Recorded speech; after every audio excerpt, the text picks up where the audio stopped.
Hello नमस्कार दोस्तों, आज की वीडियो में हम एजुकेशन कमीशन पढ़ेंगे जिसको कि कोठारी कमीशन भी कहा जाता है।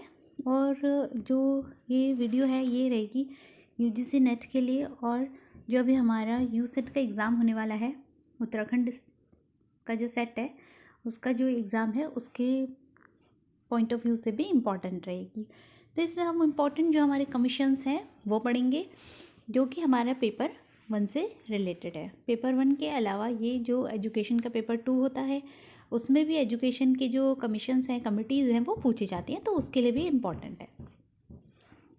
सो ये हम पढ़ रहे हैं केवीएस मदान बुक से, और ये हमारी यूनिट है यूनिट 10 जो कि है हायर एजुकेशन, जिसमें हमने प्रीवियसली 3 वीडियोस जो है वो अपलोड करी हुई है चैनल पर। उसका लिंक जो है प्लेलिस्ट का आपको इस वीडियो के डिस्क्रिप्शन में मिल जाएगा, तो वहाँ से आप उन वीडियोस को भी देख सकते हैं। सो आज की इस वीडियो में हम एजुकेशन कमीशन पढ़ेंगे, और इससे रिलेटेड जो कुछ क्वेश्चंस हैं उनको भी सॉल्व करेंगे। और जो हमारी एजुकेशन पॉलिसी है, नेशनल एजुकेशन पॉलिसी NEP 2020, उसको भी हम पढ़ेंगे। और NEP 2020 से रिलेटेड जो क्वेश्चंस हैं जो हमारे लिए इम्पॉर्टेंट हैं उनको भी देखेंगे। सो जो एजुकेशन कमीशन है इसको कोठारी कमीशन भी कहा जाता है, और ये 1964 में जो है वो आया था, 1964 में। इससे पहले भी हमने जो है कमीशंस पढ़े हैं जो कि हमारी इंडिपेंडेंस के बाद वाले कमीशंस है, और इंडिपेंडेंस से पहले के भी जो कमिटीज़ और कमीशंस जो आए हुए थे वो हमने देखी है प्रीवियस वीडियोस में। सो इंडिपेंडेंस के बाद जो सबसे पहला हमारा जो कमीशन आया था वो था हमारा राधा कृष्णन कमीशन, जिसे कि यूनिवर्सिटी एजुकेशन कमीशन भी कहा जाता है। वो आया था 1948 में। 47 के बाद 48 में जो है वो आया, जो कि हायर एजुकेशन के लिए था। देन उसके बाद हमारा आया मुदालियर कमीशन, जिसको कि सेकेंडरी एजुकेशन कमीशन भी कहा जाता है, जो कि आया था 1952 में, 52-53। देन उसके बाद हमारा है third Kothari commission. Kothari commission को एजुकेशन कमीशन भी कहा जाता है। ये जो कमीशन है इसको बहुत व्यापक कमीशन जो है माना जाता है, क्योंकि इसमें स्कूल एजुकेशन से लेकर हायर एजुकेशन सब पर ही फोकस जो है वो किया गया था। सभी के लिए कुछ ना कुछ रिकमेंडेशंस जो है वो इस कमीशन में दी हुई थी। और ये कमीशन जो था वो कब आया, 1964 में। देन इसके बाद इसकी जो रिकमेंडेशंस थी वो उसी के आधार पर NPE जो है वो 1968 जो है वो बनाई गई, 1968। देन NEP 1968 के बाद हमारी NEP आती है, NPE आती है 1986। उसके बाद नेशनल एजुकेशन पॉलिसी NEP 2020। सो आज की वीडियो में हम एजुकेशन कमीशन पढ़ रहे हैं, जो कि है, इसका अनदर नेम है कोठारी कमीशन। और ये दौलत सिंह कोठारी जो थे इसके चेयरमैन थे। इनकी चेयरमैनशिप में जो है ये कमीशन का गठन जो है वो किया गया था। सो ये कमीशन जो है इसकी रिपोर्ट जो है उसको कहा जाता था educational and national development report का नाम है ये। तो रिपोर्ट का नाम भी इम्पॉर्टेंट है, जिसको कि कहा जाता है एजुकेशन एंड नेशनल डेवलपमेंट। इसके 4 थीम्स है कमीशन की। सबसे पहला है कि इंक्रीज इन प्रोडक्टिविटी। तो हमें प्रोडक्टिविटी को इंक्रीज करना है। Promoting social and national integration, educational and modernisation, developing social, moral and spiritual values. So ये हमारी 4 क्या हैं इसकी थीम है।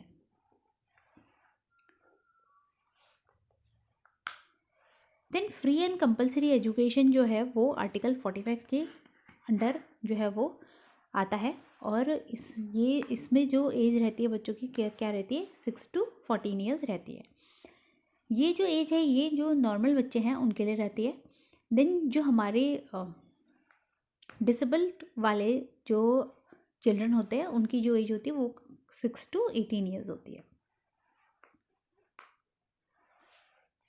ये आता है अंडर DPSP, जो कि है directive principles of state policy.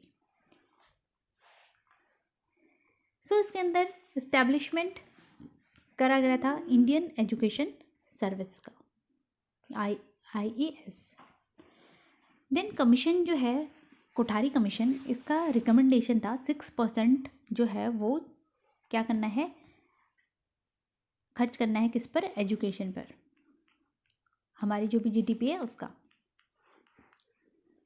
और यही जो पॉइंट है वो हमारी जो न्यू एजुकेशन पॉलिसी है 2020 उसमें भी मेंशन है कि हमें 6% जो है वो एजुकेशन के ऊपर देना है, 6%। सो ये प्रीवियसली कोठारी कमीशन जो है उसमें भी मेंशन था। Work experience and national service should become integral part of education.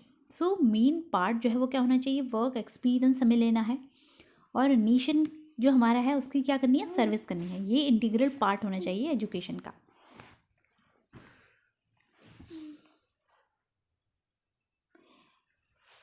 Then with the view of acceleration of the growth of national economy and research, science and education should receive high priority। so research, science और जो education है उसको high priority जो है वो देनी है।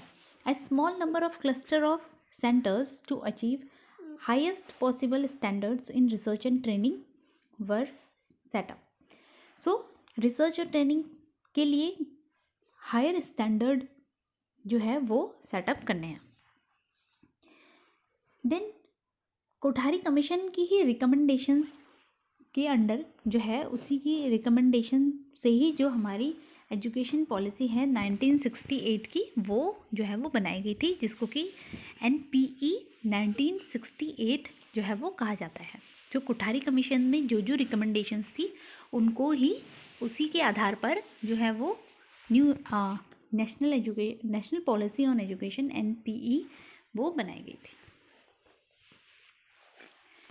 Then उसके बाद अदर कुछ पॉइंट्स भी मेंशन है जो कि कोठारी कमीशन में है।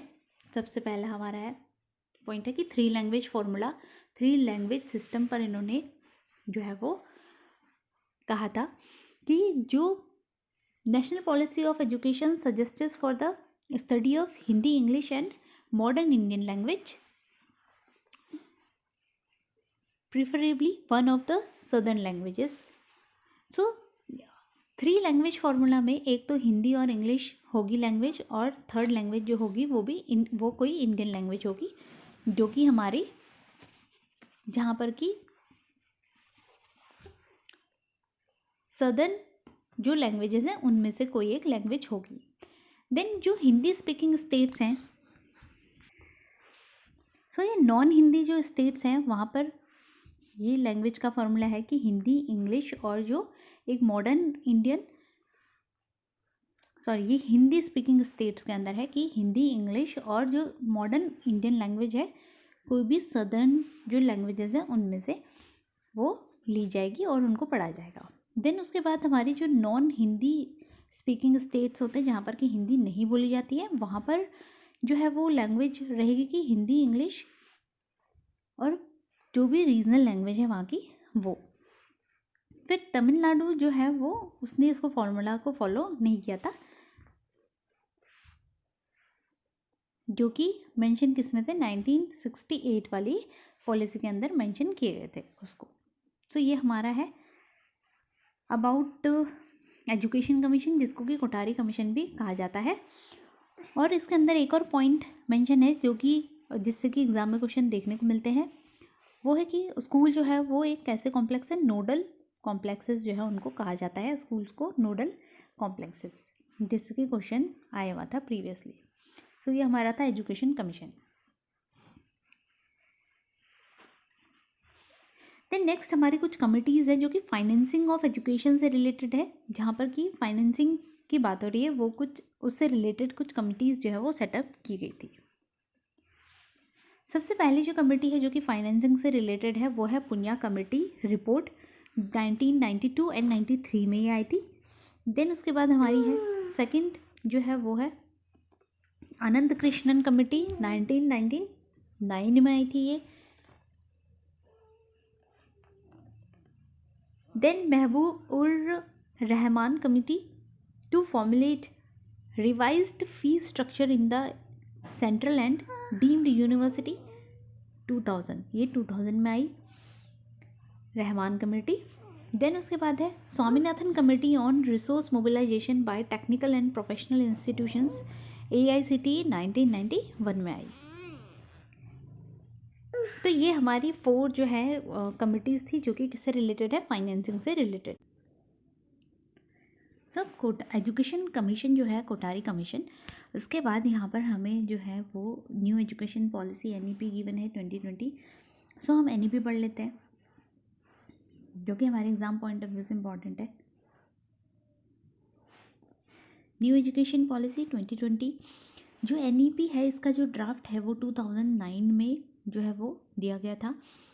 डॉक्टर जो के कस्तूरी रंगन है इसके चेयरपर्सन थे, जिनके अंडर जो है वो NEP बनाई गई थी, न्यू एजुकेशन पॉलिसी या नेशनल एजुकेशन पॉलिसी। सो जो ये पॉलिसी है इसके अंदर जो inclusive, participatory and holistic approach जो है एजुकेशन की वो अपनाई जाएगी, ये बात जो है वो कही गई है। There is a progressive shift towards scientific approach to education. तो जो एजुकेशन है उसको मोर साइंटिफिक अप्रोच जो है वो लानी है एजुकेशन के अंदर, वो इसमें कहा गया है। और जो NEP है उसका ऑब्जेक्टिव क्या है, डेवलप करना cognitive development as well as social physical awareness stages of children. जो बच्चा है उसकी जो डेवलपमेंटल स्टेजेस होती हैं, उसकी जो फिजिकल डेवलपमेंटल स्टेजेस हैं, और कॉग्निटिव डेवलपमेंट के साथ साथ संज्ञानात्मक विकास के साथ साथ जो सामाजिक और फिजिकल अवेयरनेस जो है वो भी बच्चे को देनी है, ये इसका ऑब्जेक्टिव है। देन हमने पढ़ा है SDG, हमने पढ़ी है सस्टेनेबल डेवलपमेंट गोल्स, जो हमारा यूनिट है पीपल डेवलपमेंट एंड एनवायरनमेंट। उसके अंदर हमने SDGs और MDGs पढ़े थे। MDGs है मिलेनियम डेवलपमेंट गोल्स, जिसमें कि 8 गोल हैं टोटल, और SDGs हैं सस्टेनेबल डेवलपमेंट गोल्स, जिसके अंदर हमारे टोटल 17 गोल्स होते हैं। और ये 17 गोल्स जो है वो हमने अलग अलग इस जो हमारी यूनिट है पीपल डेवलपमेंट एंड एनवायरनमेंट उसमें पढ़े हुए हैं। सो जो सस्टेनेबल डेवलपमेंट गोल्स थे ये 2015 में आए, और ये हमें इसका जो टारगेट है वो 2030 तक सेट किया गया। सो यहाँ पर हमें डिफरेंट गोल्स होते हैं, और जो हमारा गोल 4 है जो कि एजुकेशन से रिलेटेड है, जिसके अंदर एजुकेशन के बारे में कहा गया है। सो यहाँ पर हमें गिवन है कि जो ग्लोबल एजुकेशन डेवलपमेंट एजेंडा है, सस्टेनेबल डेवलपमेंट गोल 4, जो कि जिसको कि एजेंडा 2030 भी बोला जाता है। सो इसके अंदर एजुकेशन को क्या कहा गया है, inclusive and equitable education, quality education and promote life long learning opportunities for all. So by 2030, तो 2030 तक जो एजुकेशन है वो कैसी होनी चाहिए, इंक्लूसिव होनी चाहिए, समावेशी होनी चाहिए, इक्विटेबल क्वालिटी एजुकेशन जो है वो हमें बच्चों को देनी है। एजुकेशन के अंदर समता भी हो और समानता भी हो, दोनों की बात जो है वो यहाँ पर कही गई है कि पहले जो है जो डिसएडवांटेज्ड ग्रुप हैं, चाहे वो कोई भी हो, उनको पहले थोड़ा ऊपर उठाया जाए, देन उसके बाद हम इक्वालिटी जो है वो उसकी बात कहें। सो एजुकेशन जो है उसमें क्वालिटी होनी चाहिए, क्वालिटी एजुकेशन जो है वो हमें बच्चों को प्रोवाइड करानी है, और एजुकेशन ऐसी हो जिससे कि लाइफ लॉन्ग लर्निंग जो है वो अपॉर्चुनिटीज़ बच्चों को मिले। ये ना हो कि बुकिश नॉलेज जो है वो बच्चों को दे दी जाए और वो उनके किसी काम की ना हो। तो ये हमारा SDG गोल 4 है जो कि एजुकेशन से रिलेटेड है।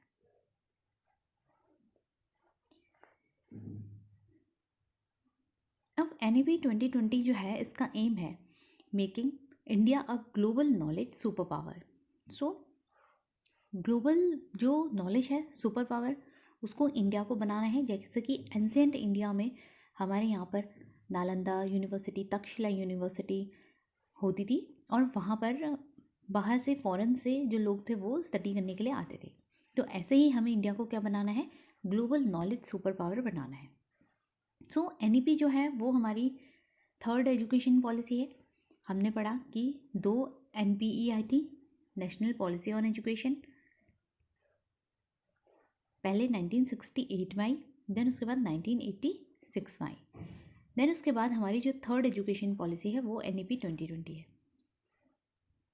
इसके अंडर जो MHRD है, ministry of human resource and development, इसका नाम चेंज करके MOE जो है वो कर दिया गया, मिनिस्ट्री ऑफ एजुकेशन। पहले भी इसका नाम मिनिस्ट्री ऑफ एजुकेशन था, बाद में इसका नाम चेंज कर दिया गया था, MHRD रख दिया गया था। देन अगेन जो हमारी NEP है उसके अकॉर्डिंग इसका नाम बदल कर क्या कर देना है, MOE करना है, जो कि है मिनिस्ट्री ऑफ एजुकेशन। सो जो पॉलिसी है वो 4 पार्ट्स में डिवाइडेड है। सबसे पहला है school education, higher education, other key areas of focus such as adult education, promoting Indian languages and online education. Then fourth हमारा पार्ट है making it happen, that discusses about policies implementation. तो fourth part के अंदर जो भी implementation है policies का उसको डिस्कस किया गया है। तो ये हमारे 4 मेन पार्ट हो गए। जो सबसे पहला पार्ट हमने बोला कि स्कूल एजुकेशन है। पहले हम चार्ट के थ्रू समझ लेते हैं कि हमारा जो स्ट्रक्चर है एजुकेशन का वो किस तरह से चेंज हुआ है, पहले क्या था और अभी कैसा हो गया। सो एग्जिस्टिंग जो हमारा एकेडमिक स्ट्रक्चर था वो 10+2 था। अब जो स्कूल एजुकेशन है उसको 4 पार्ट्स में डिवाइड कर दिया है। तो हमें इसे लर्न रखना है PFMS। पी से हमारा प्रिपरेटरी है। जैसे कि सबसे पहले जब बच्चा स्कूल जाता है तो वो प्री नर्सरी में जाता है, देन उसके बाद वो आगे क्लासेस में जाता है। सो वैसे ही बच्चे को क्या कराते हैं, प्रिपेयर कराते हैं स्कूल के लिए। तो इसलिए सबसे पहले स्टेज क्या है, प्रिपरेटरी है, जहाँ पर कि बच्चे को प्रिपेयर कराया जाता है कि उसको स्कूल में किस तरह से रखा जाएगा या रहेगा, वो क्या क्या वो सीखेगा। तो सबसे पहले स्टेज प्रिपरेटरी होगी। देन उसके बाद बात आती है फाउंडेशन की। सेकंड स्टेज में बच्चे का फाउंडेशन जो है उस पर ध्यान दिया जाता है, फाउंडेशन जो है बच्चे की मजबूत करी जाती है। देन उसके बाद मिडिल स्टेज है, देन सेकेंडरी स्टेज जो कि लास्ट होगी।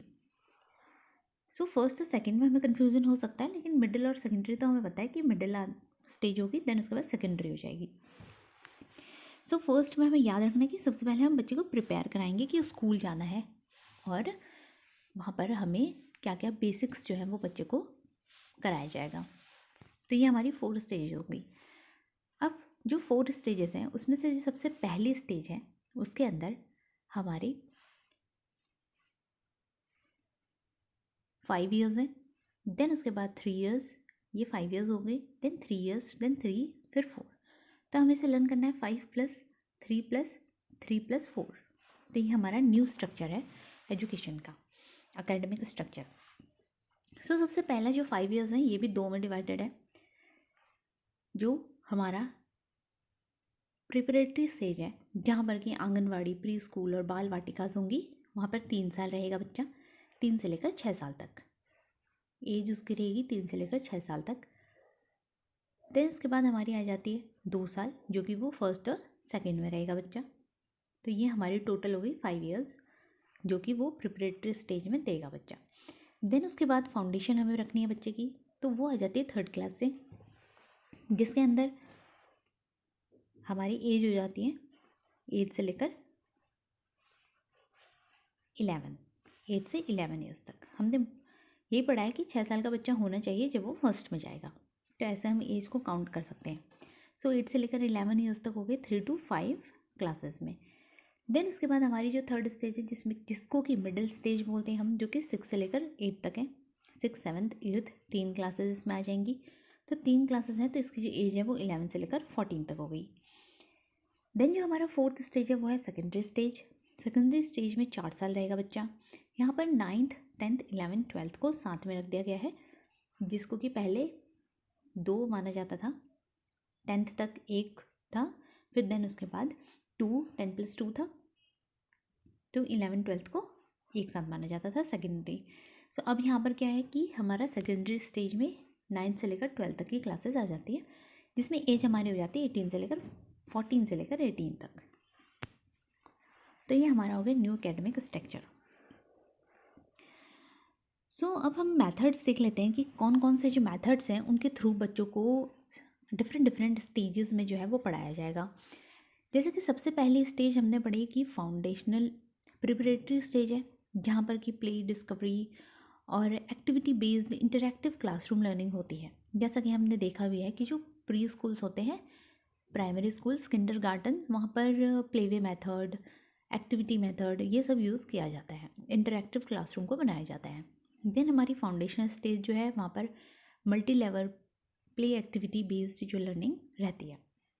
देन मिडिल स्टेज जो है उसमें एक्सपीरियंशियल लर्निंग हो जाएगी, जैसे कि साइंस, मैथमेटिक्स और आर्ट्स, सोशल साइंस या ह्यूमैनिटीज़ के भी जो सब्जेक्ट हैं उनमें ज़्यादा से ज़्यादा बच्चों को एक्सपीरियंशियल लर्निंग जो है वो कराई जाएगी, हैंड्स ऑन लर्निंग जो है इस तरह के मेथड से बच्चों को सिखाया जाएगा। देन सेकेंडरी स्टेज जो है मल्टी डिसिप्लिनरी स्टडी यहाँ पर होती है, ग्रेटर क्रिटिकल थिंकिंग जो है उसको डेवलप कराने की कोशिश जो है यहाँ पर करी जाएगी, and flexible and student choice of subject जो है वो यहाँ पर रहेगा सेकेंडरी स्टेज में। तो सब्जेक्ट जो है वो बच्चे अपने अकॉर्डिंग चूज़ कर पाएंगे।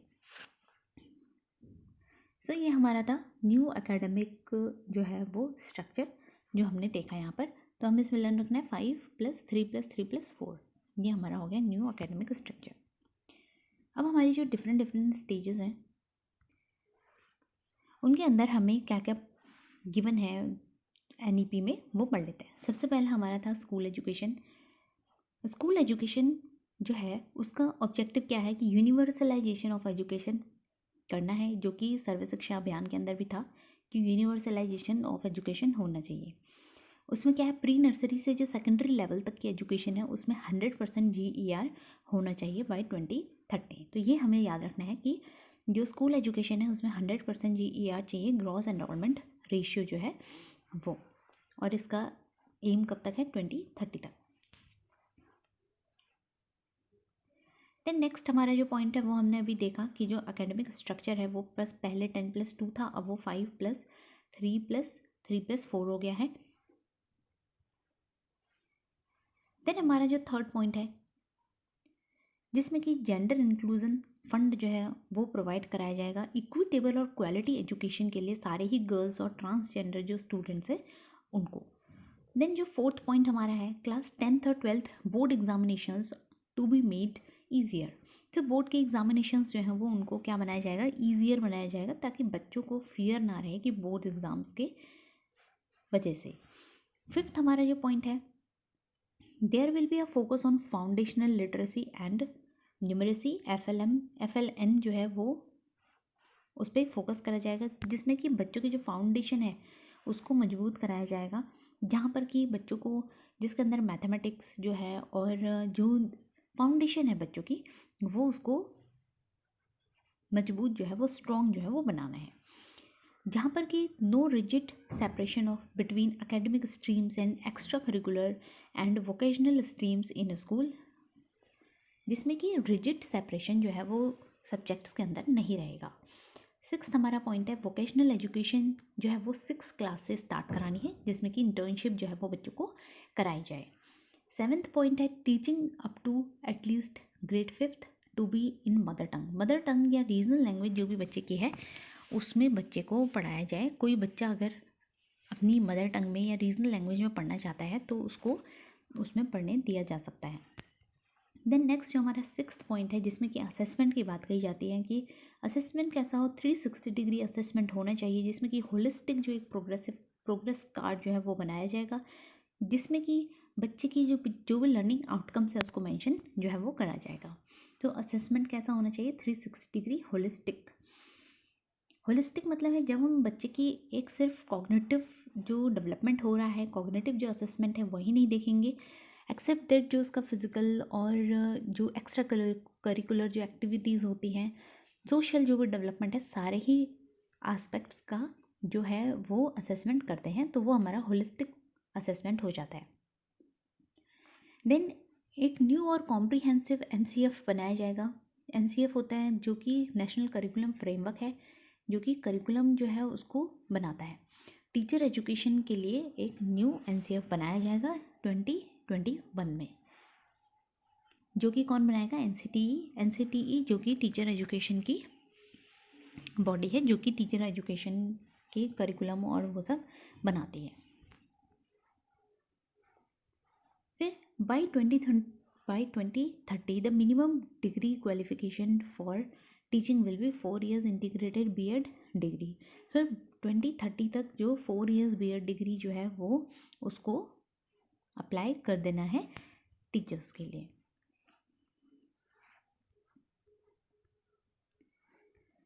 सो ये जो हमने सब पढ़ा था ये स्कूल एजुकेशन था। अब हम देखेंगे हायर एजुकेशन में हमें क्या क्या गिवन है। So holistic undergraduate education with a flexible curriculum can be of 3 to 4 years। Holistic जो है वो अंडर ग्रेजुएट प्रोग्राम्स जो है वो कराए जाएंगे। देन नेक्स्ट हमारा पॉइंट है all the courses of under graduate and post graduate and PhD level now भी इंटरडिसिप्लिनरी जो है वो कोर्सेज रहेंगे, और एमफिल जो है उसको डिसकंटिन्यू कर दिया गया है। देन जो थर्ड पॉइंट है उसके अंदर एकेडमिक बैंक ऑफ क्रेडिट्स जो है वो बनाया जाएगा, जिसमें कि क्रेडिट ट्रांसफ़र जो है वो बच्चों के हो जाएंगे। Then multi disciplinary education and research university MERU जो है वो बनाई जाएगी, ये इंपॉर्टेंट पॉइंट है। At par with IITs and IIMs to be setup as models best multi disciplinary education of global standards in the country. So multi disciplinary education and research university MERU जो है वो बनाई जाएगी। ये हमें याद रखना है मेरू, क्योंकि हमारा जो है हायर एजुकेशन पर ज़्यादा है, तो हायर एजुकेशन के लिए NEP ने जो जो पॉइंट्स जो दिए हैं वो हमारे लिए इंपॉर्टेंट हो जाते हैं ज़्यादा। सो नेक्स्ट जो हमारा पॉइंट है कि the national research foundation will be created an apex body for fostering a strong research culture and building research capacity across higher education. Then HECI बनाया जाएगा, जो कि हायर एजुकेशन के लिए कमीशन बनाया जाएगा, जिसके अंदर हमारे 4 वर्टिकल्स आते हैं। ये एक सिंगल अम्ब्रेला बॉडी बनाई जाएगी जिसके अंदर एंटायर जो हायर एजुकेशन है उसको इंक्लूड कराया जाएगा, बट लेकिन मेडिकल और लीगल एजुकेशन जो है वो इसके अंडर नहीं आएगा। मेडिकल और लीगल एजुकेशन जो है वो अलग रहेगा। सो ये क्या है? HECI higher education commission of India. इसके अंदर हमारे 4 वर्टिकल्स हैं। ये 4 इंडिपेंडेंट वर्टिकल्स हैं। सबसे पहला हमारा है, इनका सीक्वेंस भी जो है वो हमें पूछा जाता है। सबसे पहला वर्टिकल है NHERCE, जो कि है national higher education regulatory council for regulations के लिए जो है वो NHERC बनाया जाएगा। देन हमारा जो सेकंड काउंसिल है ये नंबर 1 है। देन नंबर 2 हमारा NAC है, जो कि है national accreditation council for accreditation के लिए अभी जो हमारा काउंसिल है वो है NAC, जो कि है NAAC। देन अब जो है न्यू एजुकेशन पॉलिसी में जो मेंशन है वो है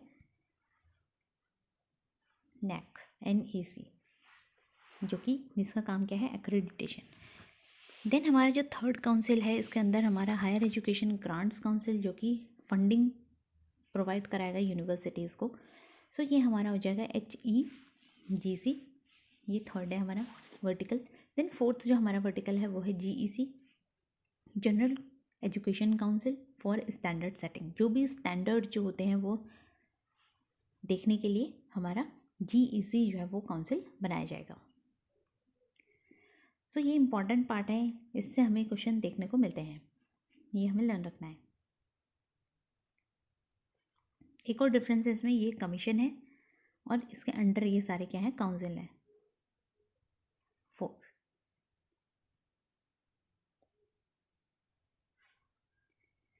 सो 6 जो हमारा पॉइंट है there is plan to phase out affiliation of colleges system in 15 years में फेज आउट करना है एफिलिएशन को. There will be a stage wise mechanism for granting graded autonomy to colleges. So colleges को क्या देनी है, autonomy जो है वो देनी है एफिलिएशन को हटाकर. सो GER जो है वो हायर एजुकेशन का 50% तक करना है. कितना, 2035 तक. 3.5 crore seats to be added in higher education. तो 3.5 करोड़ सीट्स जो है वो ऐड कर जाएंगी हायर एजुकेशन में. और जो करंट GER है वो 26.3% है. इसमें हो सकता है चेंजेस भी हों. सो ऑलमोस्ट हम देख सकते हैं कि 26.3% तक जो है वो GER है.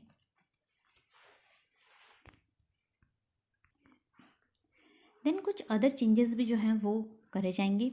सबसे पहला हमारा है एक ऑटोनोमस बॉडी जो है वो सेटअप करनी है, जो कि NETF है, जो कि है national educational free exchange technology forum, जिसके अंदर जो है वो एक प्लेटफॉर्म प्रोवाइड कराया जाएगा जिसमें कि टेक्नोलॉजी को यूज़ करके एंड टेक्नोलॉजी एनहेंस जो लर्निंग है और असेसमेंट है और प्लानिंग और एडमिनिस्ट्रेशन जो है वो किया जाएगा. देन नेक्स्ट हमारा जो पॉइंट है वो है एक नेशनल असेसमेंट सेंटर जो है वो बनाया जाएगा, जो कि परख है. परख जो है ये इम्पॉर्टेंट है. इससे हमें प्रीवियसली क्वेश्चन जो है वो पूछा गया है. तो परख जो है इसकी फुल फॉर्म भी हमें याद रखनी है. परख की फुल फॉर्म है हमारी performance assessment review and analysis of knowledge for holistic development. तो ये हमारी परख की फुल फॉर्म है. सो ये क्रिएट करा जाएगा for the assessment of students. Assessment कैसा है हमारा, होलिस्टिक असेसमेंट हमें करना है 360 degree. Then NEP emphasising setting of gender inclusion fund, ये हमने पहले भी पढ़ा था. Then special education zone for disadvantage regions and groups. Then fourth हमारा जो पॉइंट है इसके अंदर वर्चुअल लैब्स जो है वो बनाई जाएंगी. In virtual labs existing e-learning platforms such as Diksha, Swayam and Swayam Prabha will also be leveraged for creating virtual labs so that all students have equal access to quality practical and hands-on experiment based learning experiences. So virtual labs होती हैं जिनके अंदर की experiments जो हैं वो virtually बच्चों को कराए जाते हैं. ये एक ई-लर्निंग प्लेटफॉर्म है. सो इसके अंदर हमने जो है वो दीक्षा, स्वयं और स्वयं प्रभा जो है वो हमने जो हमारी यूनिट 1 है टीचिंग एप्टीट्यूड की, उसके अंदर हमने पढ़ा हुआ है स्वयं भी और स्वयं प्रभा भी. दोनों ही इंपॉर्टेंट है. स्वयं से भी और स्वयं प्रभा दोनों से ही क्वेश्चन जो है वो हमसे एग्ज़ाम में पूछे जाते हैं. सो स्वयं जो है वो एक मूक्स का प्लेटफॉर्म है इंडिया का. और जो स्वयं प्रभा है इसके अंदर हमारे DTH चैनल्स होते हैं जो कि टीवी जो है उसमें दिखाए जाते हैं. डिफरेंट DTH चैनल्स हैं. और स्वयं प्रभा से इस बार भी क्वेश्चन जो है वो एग्ज़ाम में आए थे. स्वयं प्रभा के जो चैनल्स हैं उनके नेम जो है वो पूछे गए थे और चैनल के नंबर जो है वो गिवन थे, वो हमें बताने थे. सो प्रीवियस वीडियोस को आप ज़रूर देखिएगा जिसमें कि स्वयं और स्वयं प्रभा डिटेल में जो है वो पढ़ाया गया है. स्वयं जो कि एक मूक प्लेटफॉर्म है, तो और भी कौन कौन से मूक्स के प्लेटफॉर्म हैं वो भी जो है वो एग्ज़ाम में पूछे जाते हैं.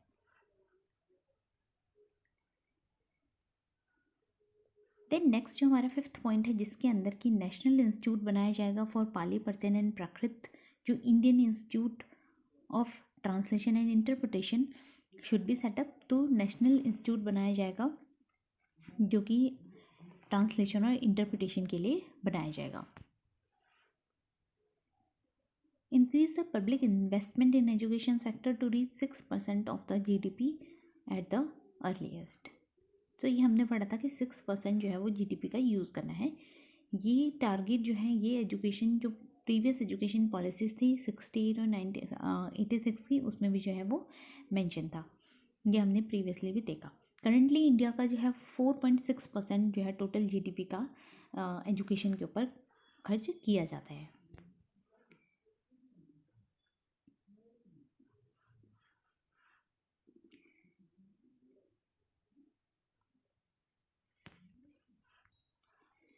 अभी कुछ और एस्पेक्ट्स भी हमें गिवन है यहाँ पर जो हमने प्रीवियसली भी पढ़े हैं, थोड़ा सा और हम इन्हें डिस्कस कर लेते हैं. So part 4 of Indian constitution article 45 and article 39F DBSP जिसके अंडर हमने पढ़ा has a provision for state funded as well as equitable and accessible education जो है वो प्रोवाइड कराई जाएगी।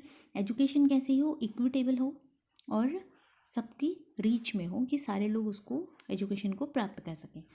देन हमने 42nd अमेंडमेंट पढ़ा था कॉन्स्टिट्यूशन का, जो कि 1976 में हमने इसको डिस्कस किया था अर्लियर, जहाँ पर कि हमने पढ़ा था कि एजुकेशन को कॉन्करेंट लिस्ट में डाल दिया गया था। कॉन्करेंट लिस्ट का मतलब ये होता है कि जहाँ पर एजुकेशन जो है वो स्टेट और जो सेंट्रल गवर्नमेंट है दोनों की रिस्पॉन्सिबिलिटी होती है, तो वो हमारा कॉन्करेंट लिस्ट हो जाता है। देन हमारा जो थर्ड पॉइंट है जिसमें कि 86th अमेंडमेंट है 2002, made education and enforced right under article 21A, जिसके अंदर आर्टिकल कौन सा आता है, 21A आता है। जो एजुकेशन है वो क्या है, राइट है बच्चों का। तो यहाँ पर हमारा RTE एक्ट आ जाता है 2009, जिसमें कि हमें फ्री एंड कंपलसरी एजुकेशन जो है वो प्रोवाइड करानी है, जो कि एक फंडामेंटल राइट है एजुकेशन। कौन सी एज से, 6 से लेकर 14 ईयर्स तक के बच्चों का। Then NEP mandates 25% reservation for disadvantage section of society where disadvantaged groups, जो भी डिसएडवांटेज्ड ग्रुप्स हैं उनका 25% जो है वो रिजर्वेशन जो है वो NEP 2020 बोलती है। देन अब हमारे कुछ क्वेश्चन है जो कि NEP से रिलेटेड है, यहाँ पर हमें गिवन है, इनको हम सॉल्व करते हैं, जो कि हमारे एग्जाम पॉइंट ऑफ व्यू से इंपॉर्टेंट है। सबसे पहला हमारा क्वेश्चन है, according to national education policy 2020 by how much % of gross enrolment ratio in higher education to be reached by 2035। तो हायर एजुकेशन में जो हमारा ग्रॉस एनरोलमेंट रेशियो था वो कितना होना चाहिए, 50% होना चाहिए। ये हमने पढ़ा था 50% होना चाहिए। और स्कूल एजुकेशन में जो हमारा ग्रॉस एनरोलमेंट रेशियो है वो कितना होना चाहिए, 100% होना चाहिए। और यूनिवर्सलाइजेशन ऑफ एजुकेशन जो है वो होना चाहिए। देन नेक्स्ट जो हमारा क्वेश्चन है वो है, under the chairmanship of following personalities committee for the evolution of the new education policy submitted its report in May 2016। तो इसका जो हमारा आंसर है वो है के कस्तूरीरंगन, जिनकी चेयरमैनशिप में जो है वो न्यू एजुकेशन पॉलिसी उसको बनाया गया था। देन नेक्स्ट जो हमारा क्वेश्चन है कि करंट जो स्ट्रक्चर है करिकुलम का वो कैसा है।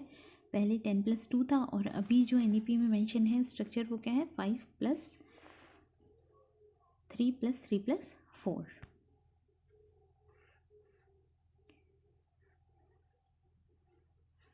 Consider the following statements.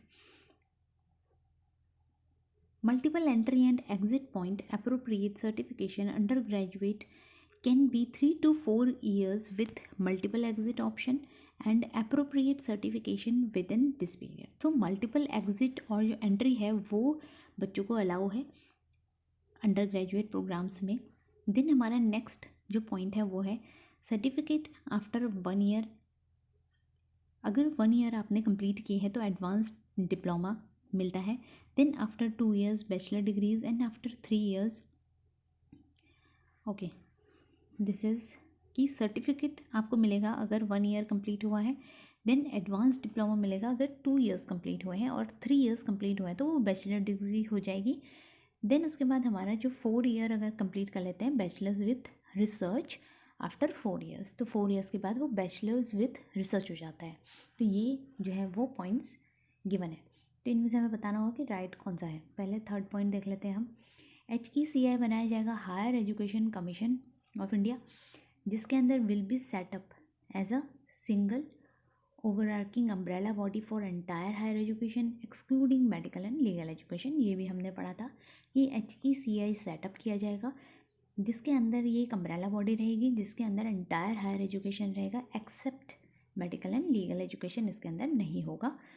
और जो है इसके 4 वर्टिकल्स हमने पढ़े, जिनका सीक्वेंस भी हमें लर्न रखना है, 4 के 4 वर्टिकल्स का। देन हमारा जो फोर्थ पॉइंट है, a national mission for mentoring will be established with a large pool of understanding senior retired faculty. So ये हमारा जो है 4 पॉइंट यहाँ पर हमें गिवन है। तो इसमें हमसे पूछा था कि इनमें से राइट सही जो है वो आंसर कौन से हैं, तो ये चारों ही जो ऑप्शन है वो क्या है, सही है। मल्टीपल एग्जिट और एंट्री होती है, होगी, ये जो है NEP में मेंशन है। और जो कोर्सेज़ हैं किस तरह से अगर आप स्टेप वाइज उन्हें कंप्लीट करते हैं तो उसी तरह से आपको डिग्री जो है वो दी जाएगी जो भी आप कोर्स कंप्लीट करेंगे। देन HECI सेटअप होगा, ये भी हमने पढ़ा, जिसके अंदर 4 वर्टिकल्स होंगे। तो चारों ही पॉइंट जो है इसके सही है। देन फिफ्थ जो हमारा पॉइंट है वो है कि what is the likely time span during the college will be given grade in autonomy to give degrees. So इसका जो राइट ऑप्शन है वो 15 ईयर्स है कि जो कॉलेज होता है उसका जो टाइम है वो ऑटोनॉमी उसको मिल जाती है कि वो डिग्रीज जो है वो प्रोवाइड कर सके, तो 15 ईयर्स होता है उसका टाइम। देन नेक्स्ट जो हमारा 6th पॉइंट है, which of the following has been main objective of the new education policy 2020। तो इनमें से कौन सा है जो मेन ऑब्जेक्टिव है। सबसे पहला हमारा है कि लोकलाइजेशन ऑफ एजुकेशन, नहीं हमने क्या पढ़ा था, यूनिवर्सलाइजेशन ऑफ एजुकेशन हमें करना है। देन बी हमारा पॉइंट है, top rated global universities to be facilitated to come to India and top Indian institution to be encourage to be go global. Yes, ये हमने पढ़ा था कि जो यूनिवर्सिटीज़ हैं जो कि ग्लोबली एक्सेल करती हैं वो इंडिया में भी सेटअप हों, उनकी जो ब्रांचेस हैं। एंड देन जो हमारी इंडिया की यूनिवर्सिटीज़ हैं, इंस्टीट्यूशंस हैं टॉप वाली, वो एनकरेज किया जाए कि उनको वो भी ग्लोबली एक्सेल करें। देन हमारा जो नेक्स्ट पॉइंट है कि यूनिवर्सलाइजेशन ऑफ एजुकेशन। यस, तो हमारे इसका जो राइट ऑप्शन हो जाएगा वो option number B and C है, both B and C।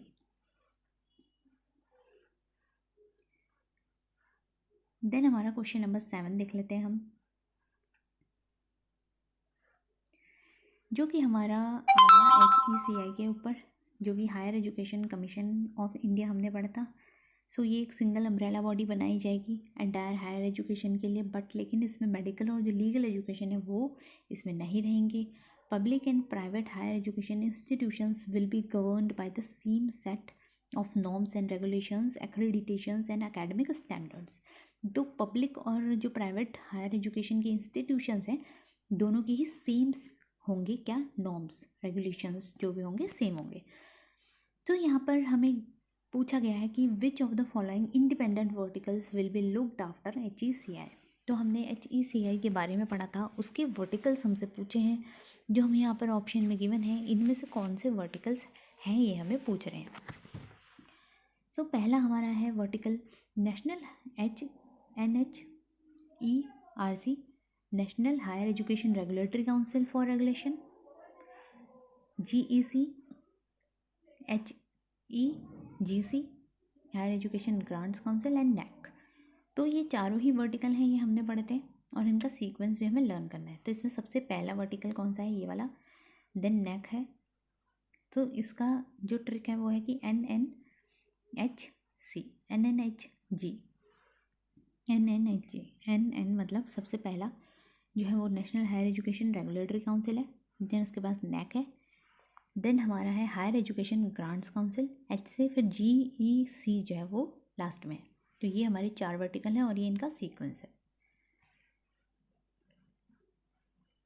Then हमारा जो 8th क्वेश्चन है उसके अंदर है, which of the following is the crucial point for the new education policy 2020 का क्रूशियल पॉइंट कौन सा है। ABC बनाया जाएगा, academic bank of credit to transfer the facilitate credits को ट्रांसफ़र करने के लिए। देन मीरू जो है वो बनाई जाएगी IITs और IIMs की हेल्प से, ग्लोबल स्टैंडर्ड की यूनिवर्सिटी जो है ये होगी। नेक्स्ट जो 3rd पॉइंट है इसके अंदर यहाँ पर, the national research foundation will be created as an apex body for fostering the strong research culture and building research capacity across higher education. ये भी हमने पढ़ा था कि नेशनल रिसर्च फाउंडेशन जो है वो बनाया जाएगा, एक apex body. All of the 4th option है हमारा, तो इसका करेक्ट ऑप्शन हो जाएगा D की तीनों ही जो ऑप्शन है वो क्या है, सही है। देन क्वेश्चन नंबर 9th हमें गिवन है यहाँ पर, कंसिडर द फॉलोइंग पॉइंट्स। सबसे पहला पॉइंट है कि new policy promotes multilingualism in both schools and higher education. Yes, multilingualism ये हमने पढ़ा था। देन हमारा national institute for Pali Persian and Prakrit Indian institute of translation and interpretation to be set up. So translation और इंटरप्रिटेशन के लिए नेशनल इंस्टीट्यूट जो है वो सेटअप करा जाएगा, ये भी हमने पढ़ा था। देन थर्ड हमारा पॉइंट है कि teaching up to at least grade 5th mother tongue और रीजनल लैंग्वेज जो है वो उसमें पढ़ाया जाएगा, और किसी भी बच्चे को फोर्स नहीं किया जाएगा कि वो, अगर उसका मन है किसी बच्चे का कि वो मदर टंग में पढ़े या अपनी रीजनल लैंग्वेज में पढ़े तो वो बच्चा पढ़ सकता है, ऐसा इसमें मेंशन है। तो फोर्थ जो हमारा ऑप्शन है वो ऑल ऑफ द अबव है, तो ऑल ऑफ द अबव हमारा ऑप्शन हो जाएगा जिसमें कि सारे ही पॉइंट्स जो है वो सही हैं। देन हमारा जो लास्ट क्वेश्चन है क्वेश्चन नंबर 10, जिसमें कि हमें गिवन है किसके बारे में, असेसमेंट के बारे में। So which of the following formal initiative is being introduced in new education policy for assessment of the learners. So पहला ही पॉइंट हमारा सही है जिसमें कि असेसमेंट जो है वो 360 डिग्री होलिस्टिक प्रोग्रेस कार्ड जो है वो बच्चे का बनेगा। जैसे कि आजकल हम बच्चों के रिपोर्ट कार्ड्स देखते हैं, उसमें बच्चे की अकेडमिक के साथ साथ जो एक्स्ट्रा करिकुलर को करिकुलर जो भी एक्टिविटीज़ होती है उनको भी मेंशन किया जाता है। एक्सेप्ट दैट बच्चे की जो पर्सनैलिटी है उसको भी ध्यान में रखकर जो है वो प्रोग्रेस कार्ड जो है वो दिया जाता है। तो वही हमारा 360 डिग्री क्या है, होलिस्टिक प्रोग्रेस कार्ड होता है। होलिस्टिक का मतलब हो जाता है कि जहाँ पर हम बच्चे की एक एस्पेक्ट के अलावा, कॉग्निटिव के अलावा और भी जो पर्सनैलिटी के और भी फैक्टर्स हैं उनको भी देख के हम असेसमेंट करते हैं। सो नेक्स्ट वीडियो में हम Orthodox conventional and non conventional education को पढ़ेंगे। और आज की वीडियो में हमने कोठारी कमीशन, और जिसको कि एजुकेशन कमीशन भी कहा जाता है, जो कि कब आया था, 1964 में आया था। और हमने पढ़ा NEP 2020 और उससे रिलेटेड हमने कुछ क्वेश्चंस को सॉल्व किया। सो अगर आपको वीडियो पसंद आया तो लाइक ज़रूर कीजिएगा और अपने फ्रेंड्स के साथ शेयर ज़रूर कीजिएगा, और लाइक और कमेंट भी कर सकते हैं। Thank you for watching.